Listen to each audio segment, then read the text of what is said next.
오늘 이 말씀을 가지고 하나님과 동행하는 거룩한 삶이란 제목으로 하나님 말씀 증가하도록 하겠습니다. 최근에 이 목회자들이 함께하는 SNS에서 간간히 올라오는 내용은 동성애 차별 금지법 이것이 시행될지 모른다. 반대 서명을 해라. 반대 그런 투표를 하라. 이런 이야기들이 많이 들려옵니다. 그럴 때마다 우리 기독교가 이거 굉장히 사회적으로 반대만 하는 사람들인가 그런 생각이 들 때도 많이 있습니다. 지금 서울시장은 차별금지법을 계속해서 주장하고 또 그것이 기독교인들 때문 그렇다고 미국에 가서 연설도 하고 그래서 우리 기독교가 마치 소수자들에 대해서 생각하지 않는 아주 다수자의 집단처럼 그렇게 오해시키고 인식시키고 있는 것도 사실입니다. 그럴 때마다 참 마음이 아픕니다. 제가 한 20년 전 유학을 갔을 때 그때 미국이나 캐나다의 상황이 그런 상황이었습니다.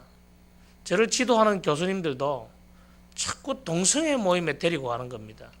나는 그분들이 동성애인지 그렇게 착각이 들 정도로 이런 모임에 나를 왜 데리고 가는가?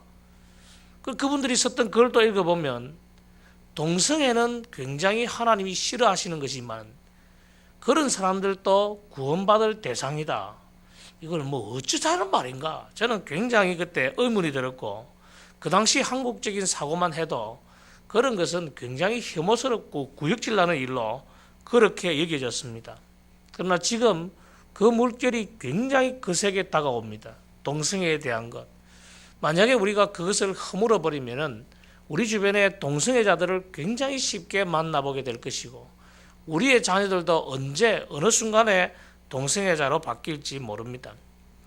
한국의 최초의 영화관 상영 제도인 스크린 코트가 들어올 때 많은 사람들이 반대하고 또 영화인들도 시위하고 이거 폐지해야 된다는 이야기를 또 많았습니다. 그런데 그 스크린 커트 제도를 쑥 들어가게 만든 영화가 하나 있죠. 왕의 남자라는 영화.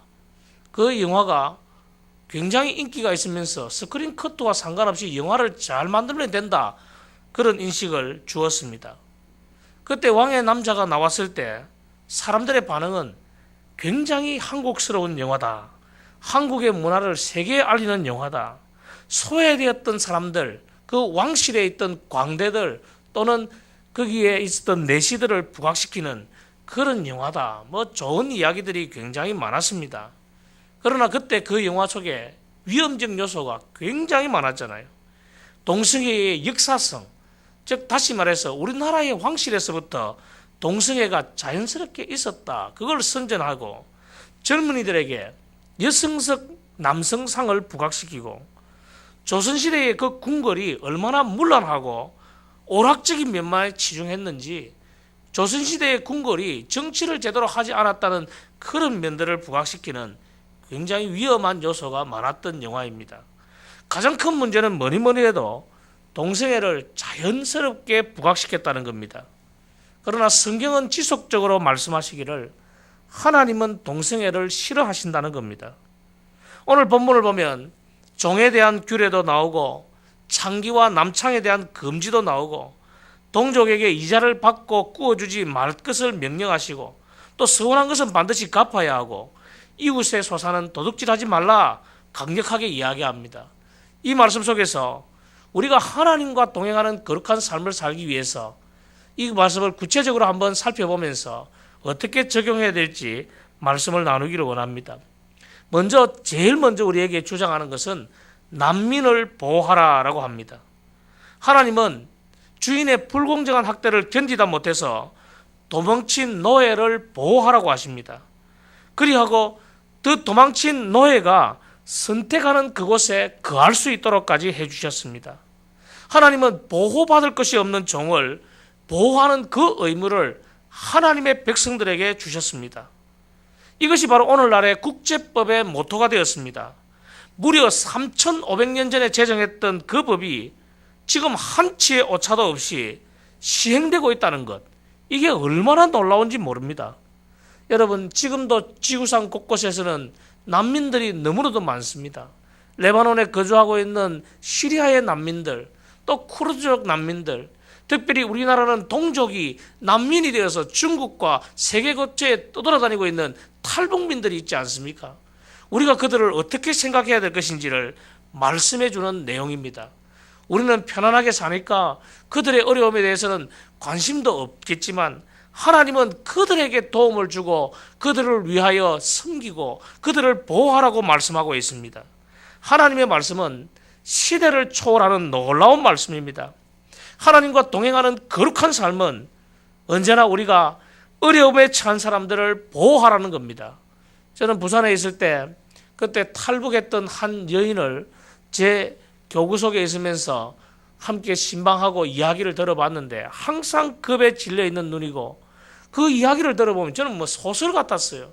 뭐 라오스에서 그 한 평도 안 되는 그 조그만 곳에 웅크리고 1년을 지냈고 뭐 그런 이야기를 하는데, 이건 사람이 할 수 있는 그런 삶이 아닌 것 같은데, 이게 뭐 북한 사람들이 다 거짓말쟁이 아닌가 그런 생각이 들 정도였는데, 지금 TV나 또는 종편 방송에서 나와 있는 탈북자들의 이야기를 들어보면 얼마나 가슴 아픈 삶을, 불안하고 떨리는 삶을 살아왔는가를 보면서 그때 그분에게 좀 더 따뜻하게 해줄 걸, 그렇게 겁에 질려 있는 분에게 조금 더 관심을 가져줄 걸, 그런 생각이 듭니다. 오늘 아침에 그들을 기억하면서 기도할 수 있기를 바랍니다. 두 번째는 창기를 용납하지 말라고 말합니다.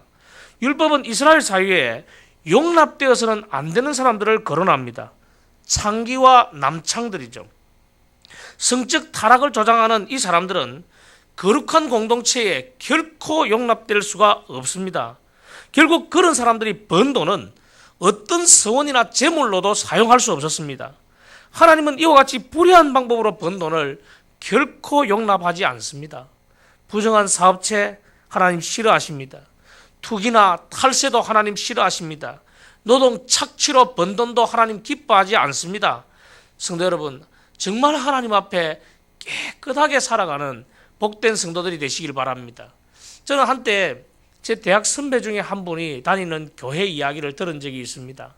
그분이 자기 교회가 옛날 한상동 목사님이 잠시 심호하셨다는 것을 그 교회는 엄청난 자랑으로 여기시더라고요.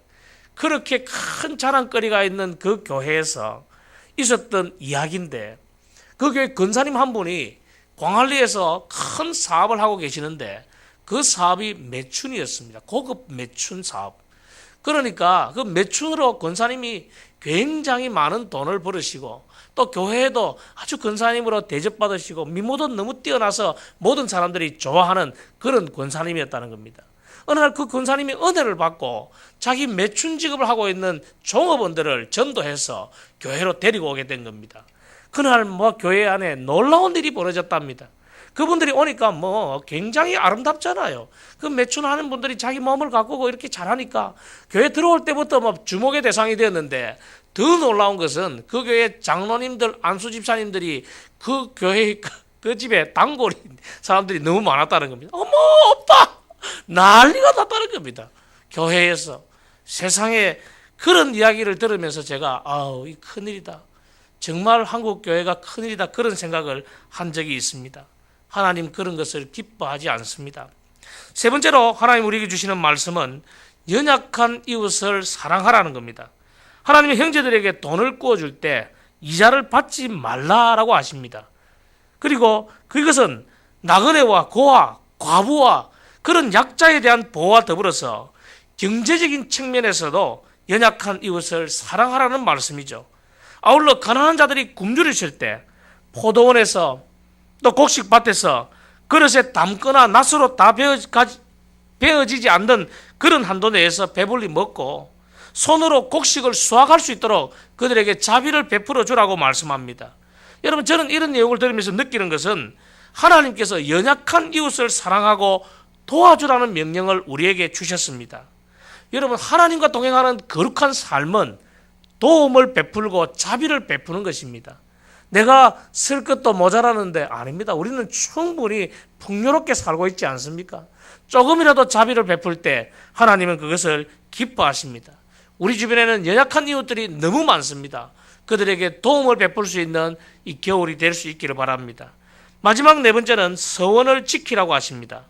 우리가 하나님을 향해서 서원했을 경우에는 반드시 지켜야만 했습니다.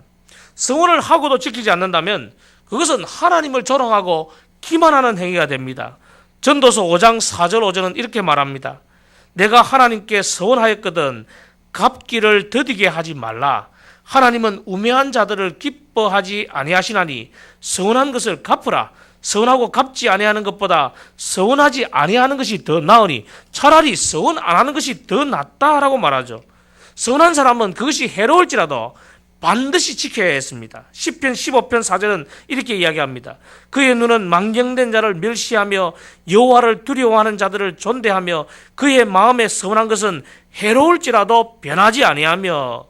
여러분, 해로울지라도 반드시 지켜야 그것이 자기에게 복이 되는 것입니다.